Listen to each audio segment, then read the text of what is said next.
ஹல்லேலூயா. கர்த்தருடைய பரிசுத்த நாமத்திற்கு மகிமை உண்டாவதாக. இந்த புதிய நாளை கர்த்தர் நமக்கு கிருபையாய் கொடுத்திருக்கிறார்.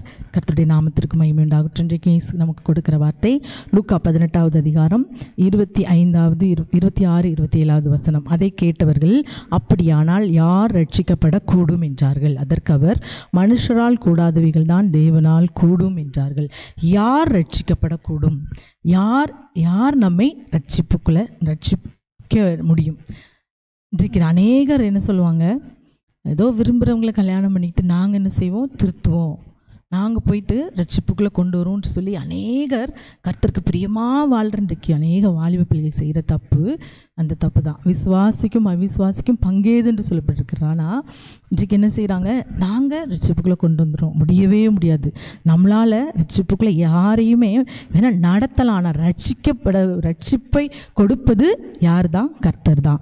இந்த இடத்துல ஒரு சம்பவம் நடக்கிறது. என்ன நடக்கிறது? ஒருத்தர் ஏசு இந்த உலகத்தில் இருக்கும்போது 18வது அதிகாரம் 18வது வசனத்தில், அப்பொழுது தலைவன் ஒருவர் அவரை நோக்கி, நல்ல போதகரே, நித்திய ஜீவனை நான் அடைவதற்கு என்ன செய்யணும்? அப்போ கர்த்தர் சொல்கிறார், நீ என்ன நல்லவன் சொல்லாத, வேதத்துள்ள கட்டளைகள் கற்பனைகளின்படி நடிக்கையா, விபச்சாரம் செய்யாமல், கொலை செய்யாமல் இருக்கையா அப்படின்லாம் கேட்குறாரு. அப்படின்னா எல்லாத்தையும் சிறு வயதில் நாட் பெர்ஃபெக்ட் அப்படிங்கிறான். அப்போது கர்த்தர் சொல்கிறார், அப்போ உன் பேரில் இன்னும் ஒரு குறை உண்டு, உன்னை கொண்டானதெல்லாம் என்ன செய், விற்று தரித்திரருக்கு கொடுங்கும்போது அவன் ஐஸ்வர்யவானாக இருந்ததுனால அவனால் செய்யக்கூடாமல் போயிடுச்சு. அப்போது கர்த்தர் சொல்கிறாரு, அதற்கு கர்த்தர் என்ன சொல்கிறாரு பாருங்கள்,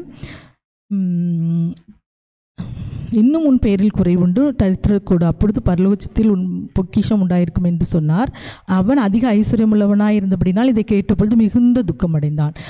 மிகுந்த துக்கமடைந்ததை இயேசு கண்டு, ஐஸ்வர்யவான்கள் தேவனுடைய ராஜ்யத்தில் பிரவேசிப்பது எவ்வளவு அரிதாக இருக்கிறது. ஐஸ்வர்யவான் தேவனுடைய ராஜ்யத்தில் பிரவேசிப்பதை பார்க்கிலும் ஒட்டகமானது ஊசியின் காதில் நுழைவது எளிதாக இருக்கும் என்றார். ஐஸ்வர்யவான் பரலோகத்துக்கு போக முடியாது, அதை விட எளிது ஒட்டகமானது ஊசியின் காதில் நுழைவது என்று சொல்கிறார். அப்போ தான் அதை கேட்டவர்களாம், அப்போ யார் தான் ரட்சிக்கப்பட முடியும், யார் தான் பரலோகத்துக்கு போக முடியும் என்று சொல்லி அப்போது தான் கர்த்தர் சொல்கிறார். அதற்கு அவர் இயேசு சொல்கிறாரு, மனுஷரால் கூடாதவைகள் தேவனால் கூடும். இது மனுஷரால் கூடாதது தான், ஆனால் தேவனால் கூடும். இன்றைக்கும் அருமையான தேவனுடைய பிள்ளைகளை, ரட்சிப்பு கர்த்தருடையது. நீங்கள் எடுப்பீங்கன்னா சங்கீதம் 3வது அதிகாரம் 8வது வசனத்திலையும், யோனா 2வது அதிகாரம் 9வது வசனத்திலையும், ரட்சிப்பு கர்த்தருடையது, தேவனுடைய ஆசீர்வாதம் உம்முடைய ஜனத்தின் மேல் இருப்பதாக, ரட்சிப்பு கர்த்தருடையது என்றான். அப்போ ரட்சிப்பு யாருடையது?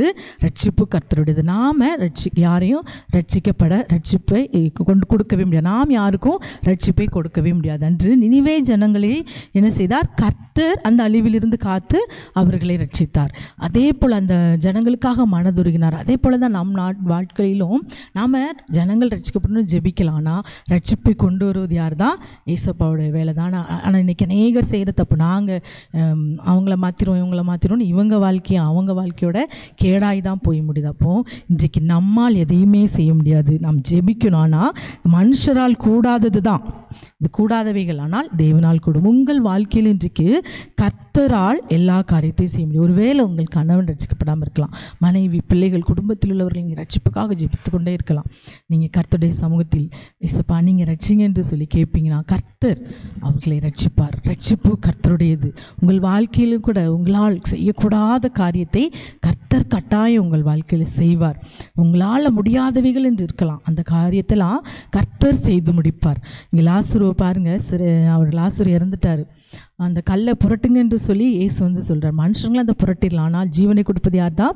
கர்த்தர் தான். அந்த இடத்துல ஜீவனை கொடுத்தது கர்த்தர் தான். நம்மால் எதுவுமே முடியாது என்று சொல்லி நாம் என்றைக்கு நம்முடைய கர்த்தருடைய கரத்தில் நாம் எல்லாவற்றையும் ஒப்பு கொடுக்குறோமோ அன்றைக்கு கர்த்தர் நம் குடும்பத்தில் உள்ளவர்களையும் ரட்சிப்பார், நம்மையும் ரட்சிப்பார். நம் வாழ்க்கையிலே செய்யக்கூடாத அதிசயம் ஒன்றுமே இருக்காது. கர்த்தரால் எல்லாவற்றையும் செய்யக்கூடும். ஆகவே இந்த வேளையில் தலைகளை தாழ்த்தி கண்களை மூடி ஜெபிப்ப இந்த வார்த்தைக்காக, மனுஷரால் கூடாதவைகளப்பா, ஆனால் உம்மால் கூடும். நாங்கள் யாரையும் ரட்சிக்கப்பட முடியாது. இன்றைக்கு அநேகர் ஜெபித்து சோர்ந்து போயிருக்கலாம்.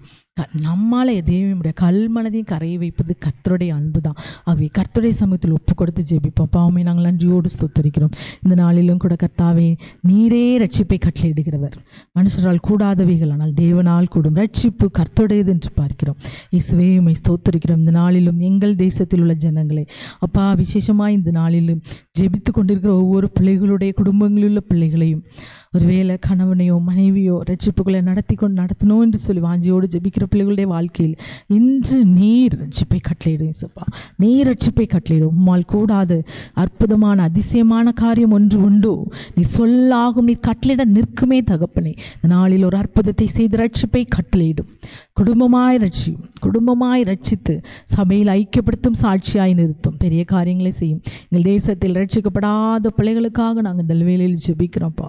ஒவ்வொரு பிள்ளைகளை ரட்சித்து உம்முடைய ராஜ்யத்திற்கு தகுதிப்படுத்தும், பெரிய காரியங்களை செய்யும். இயேசுவின் நாமத்தில் ஜெபிக்கிறோம் எங்கள் நல்ல பிதாவே.